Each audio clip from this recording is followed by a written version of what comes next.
আসসালামু আলাইকুম। আজকে দেখাবো তালের পিউরি দিয়ে বিভিন্ন ডিজাইনের পিঠা তৈরি করা। এর জন্য ২ কাপ চাউলের গুঁড়ি, স্বাদমতো লবণ, ২ কাপ আটা এবং চিনি, ২ কাপ চিনি দিয়ে আমরা এইভাবে একটা শক্ত ডো তৈরি করে নেব। তারপর একটা কুকি কাটা দিয়ে বিভিন্ন ডিজাইনের কেটে নেব। রাউন্ড শেপ, স্টার শেপ, তারপর হচ্ছে লাভ শেপ এবং ফুলের শেপ, এভাবে বিভিন্ন ডিজাইনের কেটে নেব। এগুলি দেখতে যতটা সুন্দর হয়, খেতেও ততটা মজা হয়। মানুষ জানেই না যে তাল দিয়ে এত সুন্দর ডিজাইনের পিঠা তৈরি করা যায়। সবাই জানে শুধু তাল দিয়ে তালের বড়াই খাওয়া হয়। আসলে তাল দিয়ে সব রকম পিঠা বানালে সব রকম পিঠাই মজা হয়। আপনারা একটু কষ্ট করে বানিয়ে আপনাদের প্রিয়জনকে খাওয়ালে খুব খুশি হবে।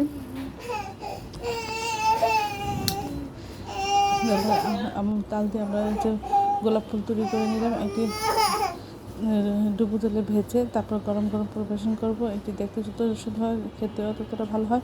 সবাই আমার চ্যানেলটি লাইক, কমেন্ট, শেয়ার দেবেন।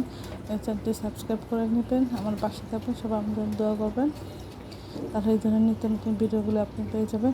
এখন পিঠা বানানো হয়ে গেছে, আমরা ডুবো তেলে এটি ভেজে গরম গরম পরিবেশন করে নেব।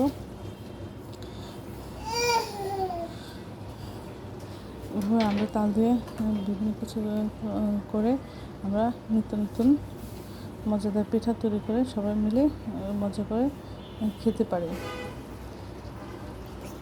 এখন আমরা চুলায় গরম তেল দিয়ে পিঠাগুলো ভেজে নিলাম এবং দেখুন কতটা সুন্দর ফুলে উঠেছে। এভাবে ভাজা হয়ে গেছে। এভাবে আমরা সবাইকে